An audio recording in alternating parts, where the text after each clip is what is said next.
जिसमें हम सभी लोग प्रवेश कर चुके हैं और आप सभी भक्त जो है भगवान की बड़ी ही रसमयी कथाओं का रसास्वादन करते हुए आ रहे हैं। कल आप लोगों ने बड़ी ही पावन कथा को सुना कि किस प्रकार से भगवान ने द्रौपदी के चीर की रक्षा की। अभी आप हमारे बड़े भैया जी के मुखारबिंद से बड़ा ही पावन प्रसंग सुन रहे थे, किस प्रकार से परीक्षित जी का जन्म हुआ, किस प्रकार से परीक्षित जी को श्राप लगा। परीक्षित जी को श्राप किसने दिया था? तुम्हें श्राप लग गो, अपने होशियारी से बैठी हो। हाँ, अब और चादना हो रही है तुम्हारे ढंगा लड़का बबुन को देख दाख लियो, खीर पुआ पूरी खाई लियो, फिर कम खत्म 7वें दिन तुम आओ। ऐसा तो नहीं है ना, तुम भीतर ही भीतर बड़बड़ात रहो। अच्छा डरियो ना, ठीक अपने संगे बिठारो करो न बल दे मैया को। हाँ लाठी डंडा लेके बैठी हो आवाज थे। बोली राधा रानी सरकार की। तो महाराज राजा परीक्षित को श्राप दिया था श्रृंगी ऋषि ने। क्यों दिया था? क्योंकि राजा परीक्षित के सर पे कलयुग सवार था, तो कलयुग ने राजा परीक्षित की बुद्धि घुमा दी और राजा परीक्षित ने महाराज समीक ऋषि के गले में मरा हुआ सर्प डाल दिया था। इसलिए श्रृंगी ऋषि ने महाराज आज राजा परीक्षित को श्राप दिया। नारद जी ने उपदेश दिया राजा परीक्षित को कि हे राजन, अगर तुम अपनी मुक्ति चाहते हो तो मुक्ति का सिर्फ और सिर्फ एक ही साधन है। क्या? श्रीमद् भागवत महापुराण कथा। तुम जाओ कथा को श्रवण करो और जब तुम कथा को सुनोगे तो तुम्हारा उद्धार होने से कोई रोक नहीं सकता है। राजा परीक्षित जी मोक्ष के लिए दादा जंगल में आए थे और राजा परीक्षित ने घर परिवार को छोड़ दिया था। अच्छा, लोग कहते हैं मोक्ष क्या मरने के बाद ही होता है? मोक्ष होता क्या है? लोग ये कहते हैं मर जाओ तो मोक्ष हो जाएगा। हम तो ये देखते हैं कि लोगों का तो मरने के बाद भी मोक्ष नहीं होता है दादा। लोगों का तो मरने के बाद भी मोक्ष नहीं होता है। संसार से मोह माया छूट जाए और ये आत्मा जो है वो परमात्मा में विलीन हो जाए, जीते जी, वही तो असली मोक्ष है। और आजकल महाराज लोग मर जाते हैं तो इच्छाएं और आशाएं लगी चली जाती कि लड़का को ब्याह नहीं कर पाओगे, बिटिया को ब्याह नहीं कर पाओ, है ये नहीं कर पाया, वो नहीं कर पाया, मन में आस लगी चली जाती है मरने के बाद भी। तो जब जियते जियत मोक्ष, मरवे के बाद मोक्ष नहीं हो तो जिंदा पर मोक्ष का हो। बताओ परीक्षित जी। परीक्षित जी महाराज का मोक्ष तो उसी दिन हो गया था। किस दिन? जब महाराज वो घर परिवार छोड़ करके जंगल के लिए प्रस्थान किया था। राजा परीक्षित ने अपनी पत्नी नवल्दे से कहा था अब से यहाँ कुछ नहीं रखा है, अब भगवान के सिवा हमारा कोई नहीं है। क्या कहा सुना कि अब क्या रखो यहाँ पे छोड़ दे, चल भजन करेंगे अब क्या रखो यहाँ पे छोड़ दे, चल भजन करेंगे।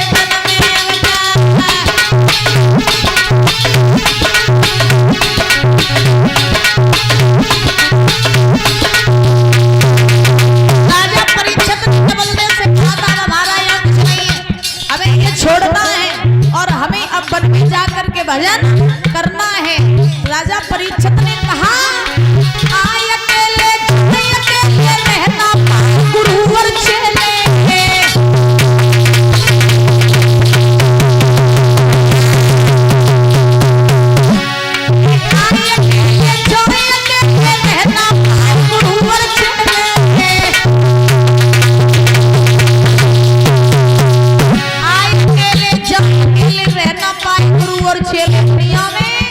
जिसको आया है परीक्षित जी उसको जाना है।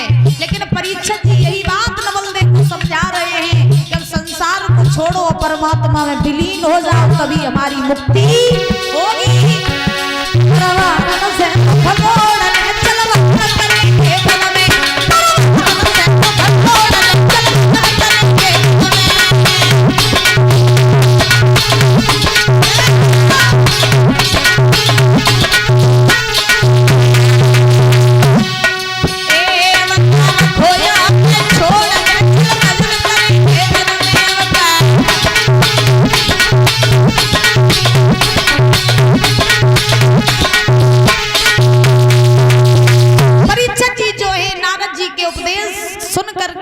जंगल में पहुंचे, नैमिषारण्य के मध्य में बैठ करके करके राजा परीक्षित ने भागवत को सुना था। परीक्षित जी को भागवत सुनाई किसने थी? महाराज व्यास नंदन श्री सुखदेव जी महाराज ने। कहा जाता है, हमने कल भी बताया था कि मनुष्य अपने जीवन में कितने भी पाप करे, अंत में वो भगवान की शरण में आ जाए तो उसके सारे पाप नष्ट हो जाते हैं। याद रखो, संसार में जो आया है उसे इतना एक ना एक दिन जाना पड़ता है। दुनिया में दादा सब झूठ है, सिर्फ और सिर्फ एक बात सत्य है, वो है मृत्यु। मृत्यु महाराज ये परम सत्य है। जो इस मृत्यु लोक में आया है उसे मृत्यु का सामना जरूर करना पड़ता है। अच्छा, मौत के होते हैं 3 दोस्त।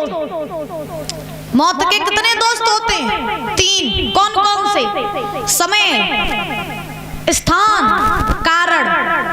ये मौत के 3 दोस्त होते हैं। याद रखो, जिस समय आपकी मौत लिखी होगी वो उसी समय आएगी। फिर दुनिया में ऐसी कोई ताकत नहीं है जो तुम्हें रोक सके या तुम्हारे समय को टाल सके। पहला समय। दूसरा कारण, जिस कारण से तुम्हारी मौत लिखी होगी तुम उसी कारण से मर जाओगे। अगर लाइट से तुम्हारी मौत लिखी हो तो लाइट ही ढंगा जाइए।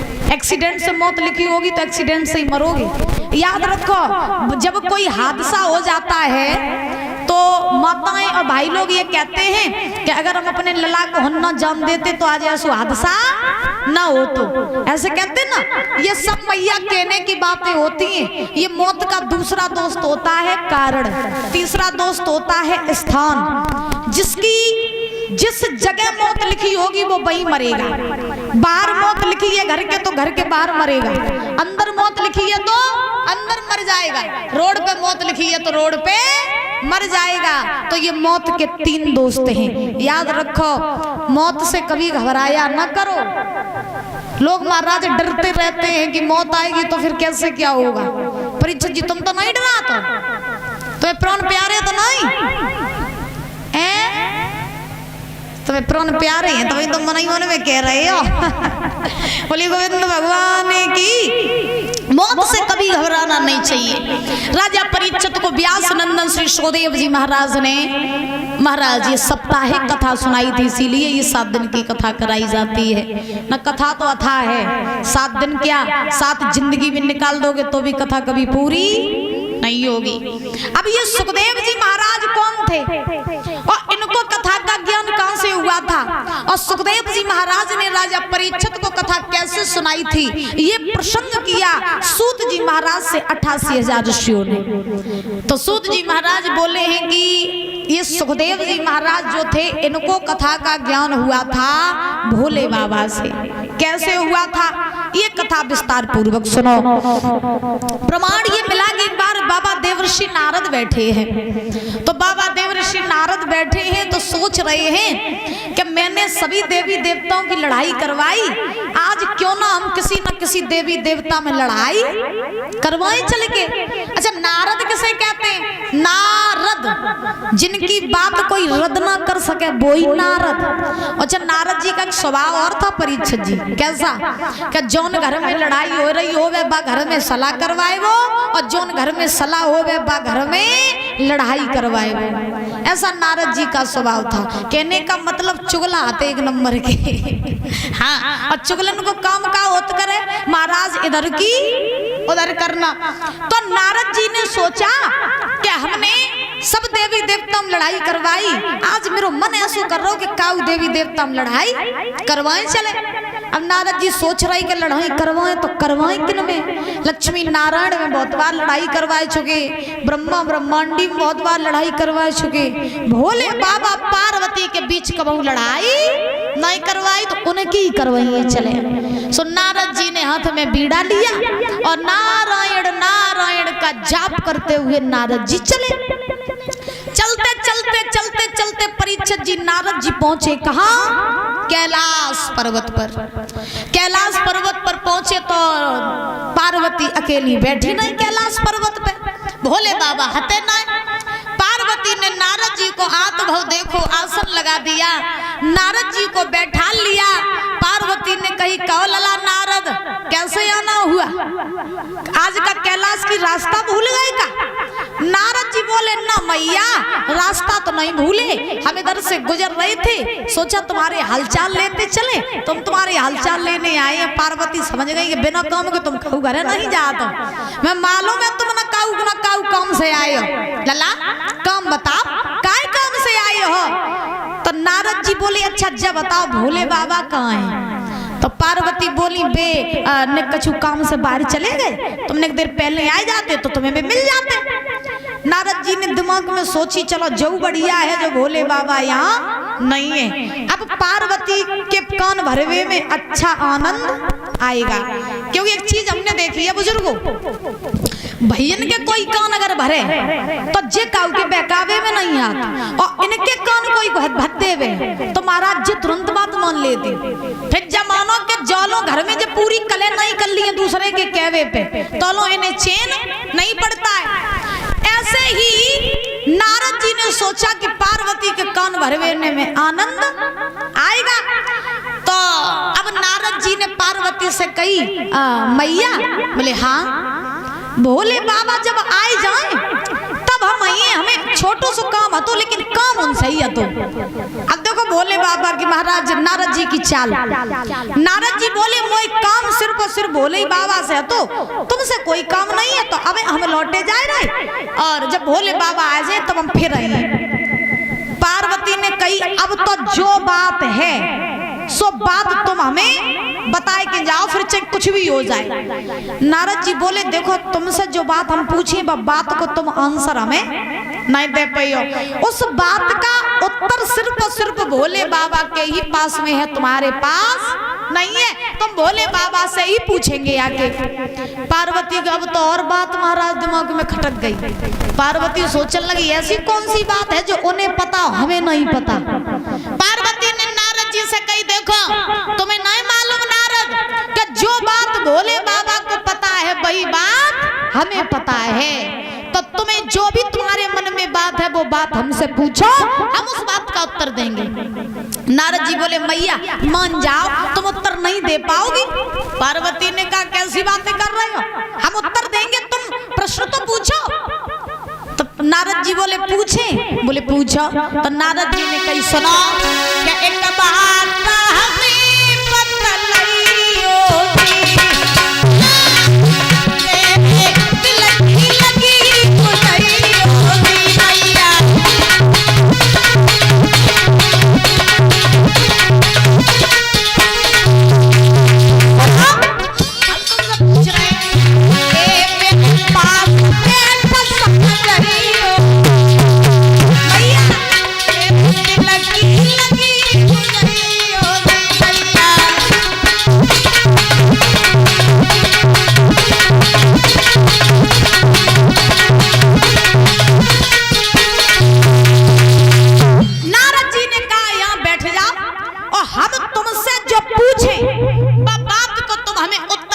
बस। पार्वती बोली हाँ पूछो क्या पूछना चाहते हो। तो नारद जी ने कही बात कछु ज्यादा बड़ी तो नहीं है, लेकिन बात सिर्फ छोटी सी है कि भोले बाबा के गले में जो मुंडों की माला पड़ी है वह माला में मुंड किनके लगे, जबात मोई बताओ। अब पार्वती बैठी चुप।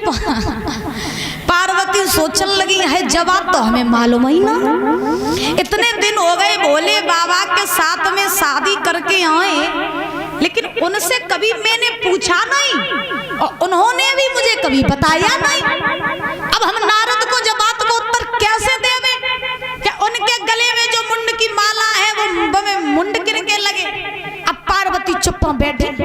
नारद जी बोले का बात मैया बताओ ना कि भोले बाबा के गले में जो मुंड की माला है वह माला किनकी है। अब तो तुम जब कह रही थी कि जो बात भोले बाबा को पता सो बात तुम्हें पता, अब चुप काहे हुई। पार्वती बोली लला क्या करें, अब तुमने बात तो बहुत पते की बताई है, लेकिन हमें जब बात को उत्तर मालूम नहीं है। अब तुम लौट जाओ और जब भोले बाबा लौट के आए तब हम उनसे जब बात पूछ लिए। तो नारद जी तो महाराज फूस इकट्ठो करके चले गए हो तो आग लगने की देरी आती। हाँ, तो नारद जी को तो बनियो गांव तो नारद जी तो टरक गए। अब क्या हुआ, जब पार्वती गुस्सा हुई के बैठ गई। पार्वती सोचने लगी आन देव आज हम पूछ के ही रही कि इतने दिन हुए ब्याह करके आए, सब बातें छुपाई लाई, बताई नहीं कि जब माला में मुंड लगे जो किनके लगे। तो पार्वती गुस्सा में बैठी, तब तक आए भोले बाबा। भोले बाबा ने कही पार्वती, नहीं बोली। दोबारा आवाज लगाई पार्वती, नहीं बोली। दोबारा आवाज लगाई पार्वती। सो पार्वती ने कही का है, काय दिमाग खाई हो, कछु तो बोलो। भोले बाबा सोचने लगे अबे जब हम गए हते तब तो तुम ठीक ठाक हती, लौट के जब तुम आए हम आए तो चेहरा भी रोनी काय बदल गई। भोले बाबा के दिमाग में झटका लगो के नारद इन पे आए आते, उनके सिवा कोई आग नहीं लगाए पाए। सो भोले बाबा ने पार्वती से पूछी जब बताओ कहने पे नारद जी आए थे। पार्वती बोली तुम्हें क्या लेना देना, आए थे नहीं आए थे, हम तुमसे बात नहीं कर रहे, मुझसे बात न करो। भोले बाबा बोले कम से कम बात तो बताओ कि बात क्या है। पार्वती बोली बात क्या बताओ, तुम हमसे बिल्कुल प्रेम नहीं करते हो और तुम हमसे बातें छिपाते हो, कुछ भी नहीं बताते हो। भोले बाबा बोले बताओ तो हुआ क्या है, ऐसी कौन सी बात मैंने तुमसे छिपा ली जो मैंने तुम्हें बताई नहीं। पार्वती बोली जब बताओ कि तुम्हारे गले में जो मुंड की माला पड़ी है, जब माला में जितने जो मुंड लगे जो किनके लगे, तुमने आज दिन तक जब बात मुझे बता। भोले बाबा बोले अच्छा तो जाके मारे नाराज हो। बोले हाँ हम जाए की वजह से नाराज है, मुझे जा बताओ कि तुम्हारे माला में जो मुंड किनके लगे। भोले बाबा बोले अगर तुम जानना चाहती हो ना कि जब मुंड किनके लगे तो और काऊ के नाए जा में जितने भी मुंड लगे सब तुम्हारे लगे। पार्वती बोली हमारे कैसे लगे। भोले बाबा बोले तुम्हारे ऐसे लगे कि जब जब तुम मरी हो तब तब तुम्हारे प्रेम के विरह में मुझे तड़पना पड़ा, तो मैंने तुम्हारे शीशों को काट के अपनी माला में पहन लिया। पार्वती बोली चलो ठीक, फिर तुमने झूठी हमसे कही। भोले बाबा बोले अब का झूठी कह दई। पार्वती ने कही जब बताओ हम मजाक तो तुम मेरे मूड काट के और माला में पहन ले तो तुम कौन सी ऐसी मत्ती पिए जो तुम नहीं मरते हो, तुम क्यों नहीं मरते हो। भोले बाबा बोले हम इसलिए नहीं मरते हैं क्योंकि हमने अमर कथा को सुना है। अब पार्वती बोली फिर तुमने झूठ बोला। अब भोले बाबा बोले अब का झूठी कही। तो पार्वती ने कही देखो तुम मुझे प्रेम नहीं करते हो। भोले बाबा बोले कैसे। पार्वती बोली ऐसे कि हम मजाक तो तुम मेरे मूड काट के माला में पहन ले, तुमने अमर कथा सुनी सो तुम मत नहीं, और तुम वो चाँद होते तो मऊ अमर कथा सुनाई देते, फिर तुम अमर हम अमर, फिर मुंड पहनने की जरूरत ही नहीं, तो तुम मुझे अमर कथा सुनाओ। भोले बाबा ने कही अमर कथा तुम नहीं सुन सकती हो। पार्वती बोली क्यों, हम क्यों नहीं सुन सकते। भोले बाबा बोले उसके लिए बहुत सावधानी बरतनी पड़ती है, एक आसन पर बैठ करके बिना खाए पिए बिना सोए अमर कथा को सुनना होता है। पार्वती बोली जैसे सुनवे हुए हम सब सुन लिए, लेकिन सुनाओ तो मुझे अमर कथा, मुझे अमर कथा सुनाओ। भोले बाबा बोले नहीं माने, बोले नहीं माने। सो पार्वती ने जिद पकड़ ली। अच्छा माताएं कोई जिद पकड़ ले तो जौलों जी बात पूरी नहीं करवा लेती तो चैन नहीं लगन देती हैं। हाँ जब तक ये महाराज बात पूरी नहीं करवा लेती हैं तब तक नाग में दम कर लेती हैं। तो भोले बाबा ने कहा नहीं मानोगी, बोले नहीं मानेंगे। तो भोले बाबा पार्वती को लेकर के महाराज अमरनाथ की गुफा में आए। अमरनाथ की गुफा में आकर के भोले बाबा बैठ गए, पार्वती को बैठा लिया और बाई अमरनाथ की गुफा में एक तोती का अंडा था। भोले बाबा की नजर नहीं पड़ी उस अंडे की तरफ। एकांत में महाराज भोले बाबा आज श्रोत वक्ता बन गए और पार्वती के लिए आसन डाल दिया, पार्वती को श्रोता बना लिया। भोले बाबा अमर कथा जैसे ही कहने ही वाले थे तो भोले बाबा ने पार्वती से कहा सुनो हम तो अमर कथा कहते कहते कथा में लीन हो जाएंगे, तुम फिर हमें पता कैसे चलिए कि तुम कथा सुन रही हो कि तुम सोए रही हो, पता कैसे लगेगा। तो पार्वती बोली क्या करें बाबा, भोले बाबा बोले करियो कछु ना, बीच बीच में हुंकारे देती रहियो। सो बोली ठीक। अब देखो भोले बाबा दादा कथा सुनाने लगी और पार्वती कथा सुनने लगी। पार्वती की जगह वो तोती का बच्चा भी कथा सुनने लगा। एक दिन पार्वती ने कथा खूब सुनी, दूसरे दिन कथा खूब सुनी, तीसरे दिन बहुत जो नींद को महाराज प्रकोप परो सोई गई। अब जैसे ही पार्वती सोई तो कभी कहते हैं क्या भाई के घर जाइए और जागर राम भजन नहीं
शंकर जी ने कथा सुनाई तो पार्वती गई सोए।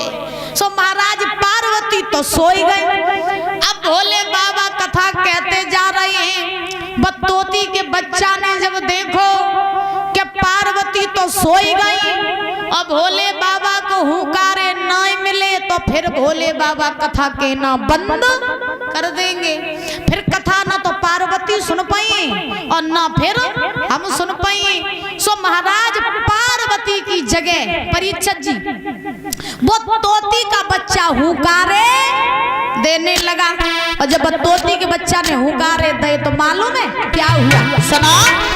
अरे गिरिवर पर शिव शंकर बोले और बैठे आसन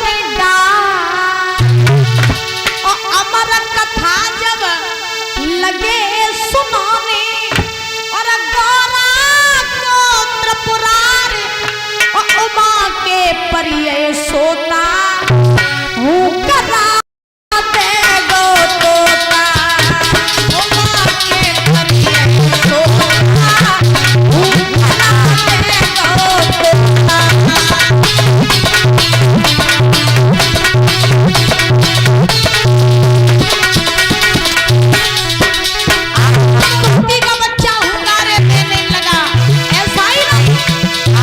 भोले नाथ शंकर ने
कथा पूरी की, 2 दिन की कथा पूरी की।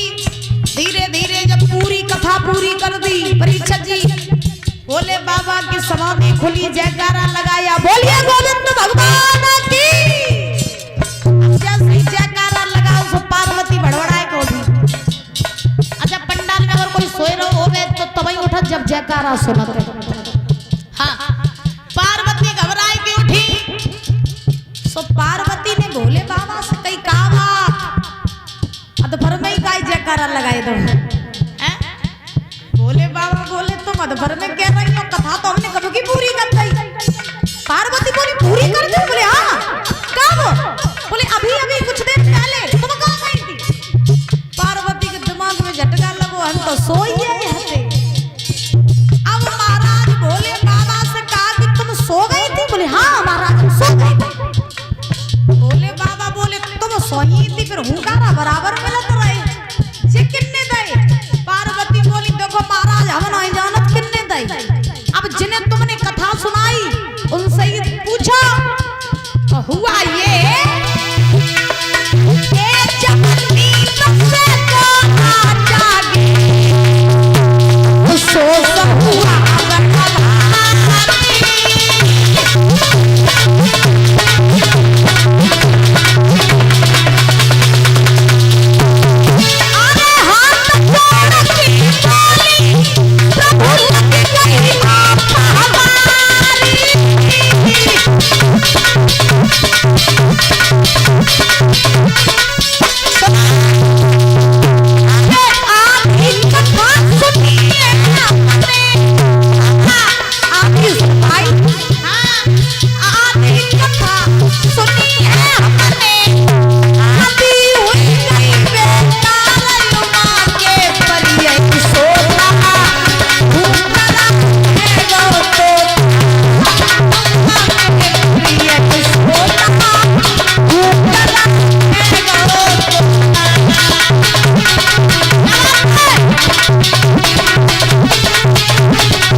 आदि सुन पाई। बोले आदि तुमने सुनी पर आदि किसने सुनी?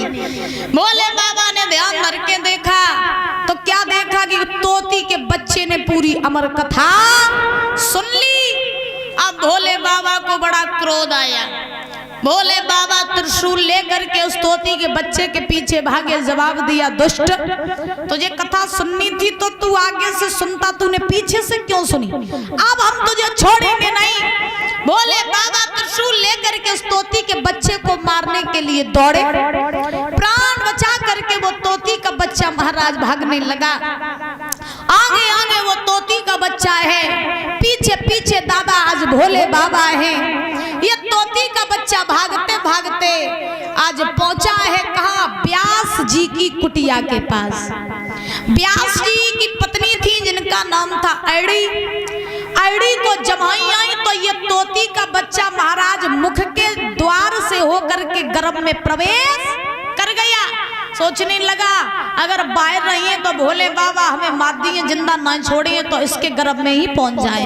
तो तोती का बच्चा जो था वो गर्भ में पहुंच गया।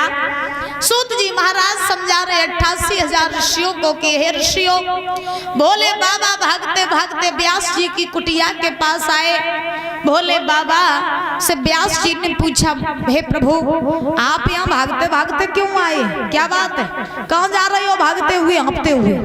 भोले बाबा ने कहा व्यास जी हम अपने चोर को ढूंढ रहे हैं। तुमने मेरो चोर देखो। व्यास जी मुस्कुराए और व्यास जी मुस्कुराए के कौन लगे कि बाबा तुम्हारे कैलाश पर्वत पे कौन सी ऐसी मोहरें गड़ी धरी जो चोर चुराए ले हो हैं? तुम्हारे कैलाश पर्वत पे तो भूतों के अलावा मुर्दों की राख के सिवा सांप बिच्छुओं के सिवा वहां कुछ है नहीं, फिर कौन सी मोहरें गड़ी धरी होती जो चुरा ले गो? तो भोले बाबा ने कहा कि उसने मेरी धोखे से अमर कथा को सुन लिया है तो उसे मैं मारना चाहता हूं। तो जब ये कहा व्यास जी से भोले बाबा ने कि मैं उसे मारना चाहता हूँ, उसने मेरी अमर कथा को सुना है। तो व्यास जी बोले बाबा तुमने दिमाग लगाए लेते तो इन तक भजत भाई ना आते। बोले बाबा बोले क्यों? व्यास जी बोले इसलिए कि अब तो उसने अमर कथा सुन ली। अब भाई जिसने अमर कथा सुन ली हो उसको कैसे मार सकते हो? वो तो अमर हो गया है, और अगर आप उसे मार भी दोगे तो फिर तुम्हारी अमर कथा झूठी हो जाएगी, फिर उसे कोई सुनेगा नहीं। तब तो वो अमर हो गया, इसलिए बाबा जो है यहाँ से लौट जाओ, भाग जाओ। और अब वो तो अमर हो गया, क्यों उसके पीछे पड़े हो? भोले बाबा ने कहा हाँ बात तो सही है। आज दादा भोले बाबा वहां से लौट आए। ये तोती का बच्चा जो है महाराज 1 साल नहीं 2 साल नहीं बल्कि 12 साल व्यतीत होने को आ रहे हैं, वो तोती का बच्चा गर्भ से बाहर नहीं आ रहा है। आईडी परेशान हुई। आईडी ने एक दिन व्यास जी से कहा है भगवान मेरा गर्भ ये पता नहीं कैसा है कि 12 साल व्यतीत होने के लिए आ रहे हैं, लेकिन ये गर्भ से बालक बाहर आने का तो नाम ही नहीं ले रहा है। प्रभु हमें यह बहुत पीड़ा हो रही है, अब ये पीड़ा मुझसे सहन नहीं हो रही है, इस गर्भ को कैसे भी करके बाहर निकालो। व्यास जी गर्भ के पास पहुंचे, जवाब दिया कि इस गर्भ में जो कोई भी भगवान का भक्त पल रहा है उससे मेरी विनती है कि गर्भ से बाहर आ जाओ, तुम्हारी मैया को बहुत पीड़ा हो रही है। गर्भ से आवाज आई व्यास जी गर्भ से हम बाहर तो आ जाएंगे, लेकिन भगवान की माया मुझे पकड़ लेगी, और जब भगवान की बनाई हुई माया मुझे पकड़ेगी तब मैं भगवान का भजन नहीं कर पाऊंगा। तो व्यास जी ने कहा ठीक चिंता ना करो, हम तुम्हारा भी इंतजाम करवाएंगे। व्यास जी ने ब्रह्मा जी को बुलाया। ब्रह्मा जी ने उस गर्भ को ये वरदान दिया कि तुम इस गर्भ से बाहर आ जाओ, हम तुम्हें ये वचन देते हैं कि मेरी बनाई हुई माया तुम्हें नहीं पकड़ेगी। ब्रह्मा जी वहां से चले गए। ठीक 12 साल बाद उस गर्भ में से एक महान तेजस्वी यशस्वी बालक का जन्म हुआ, जो आगे चल के सुखदेव जी कहलाए। बोलिए सुखदेव जी महाराज की। जैसे ही जन्म हुआ सुखदेव जी महाराज का, तैसे ही उन्होंने अपना महाराज नाड़ा लिया और हाथ में पकड़ा, एक सोटा लिया, कंधे पर रखा और जंगल की तरफ महाराज भागने लगे। हम जब जन्म लेते हैं तो माँ के गर्भ में जब तक हम रहते हैं, परीक्षित जी महाराज, माँ के गर्भ में जब तक हम रहते हैं तब तक हम भगवान से प्रार्थना करते रहते हैं कि हे नाथ हमें इस गर्भ से बाहर निकाल दो, पृथ्वी पर हम जाएंगे तो आपका भजन करेंगे, नाथ हम आपको नहीं भूलेंगे। भगवान दया खा करके आपको गर्भ से बाहर निकाल देते हैं। जैसे ही आप गर्भ से बाहर आते हो तैसे ही आपको माया मोह पकड़ लेता है। जब आपको मोह माया पकड़ता है तब हम भगवान को भूल जाते हैं। आजकल लोगों से कह दो क्या 1 घंटा निकाल करके भगवान का भजन कर लो, तो ऐसा लगता है जैसे पता नहीं कौन सा पहाड़ इनके ऊपर टूट गया हो। और आजकल लोगों से ये कह दो कि फलानी जगह तुम्हें 10,000 रुपए का फायदा है, वहां चले जाओ, तो बिना सोचे समझे वहां पहुंच जाएंगे। हाँ, बिना सोचे समझे फायदा देखने के लिए पहुंच जाएंगे। और कह दो कि 2 मिनट भजन कर लो तो महाराज दम निकल जाती है लोगों को। तो हम लोग काहे में फंसे हैं? हम लोग मोह माया में फंसे हैं, याद रखो।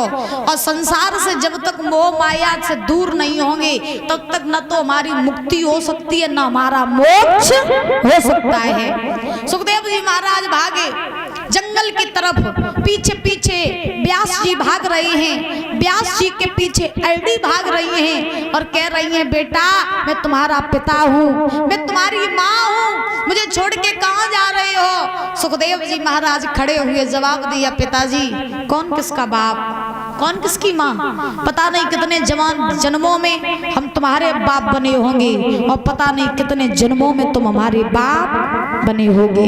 दुनिया में कोई किसी का नहीं है। हम रोज बताते हैं, कल भी मैंने बताया था, कहा जाता है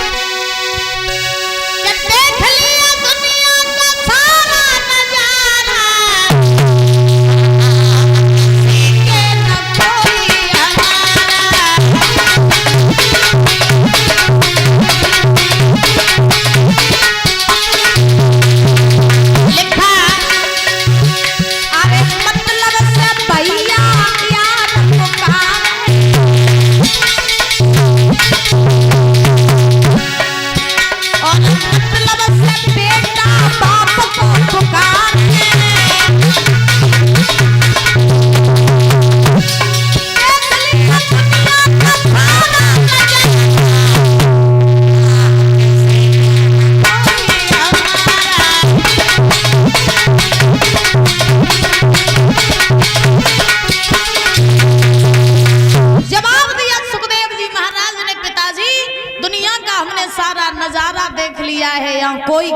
भाई, कोई किसी का बाप, कोई किसी की पत्नी, रिश्तेदार कोई किसी का नहीं है। और कलयुग में तो तभी तक है जब तक जेब में पैसा, हाँ जेब जब तक खचाखच रुपया तो भरी रही है ना, तभी तक रिश्तेदार तुम्हारे पास रहेंगे, तब तक घर परिवार वाले तुम्हारे दुख सुख की पूछेंगे। और याद रखो परीक्षित जी, ज्यादा जेब में से रुपया खत्म हो तादना तुम्हारे अपने तुमसे ये नहीं पूछने आएंगे कि तुमने खाना खाया कि नहीं खाया।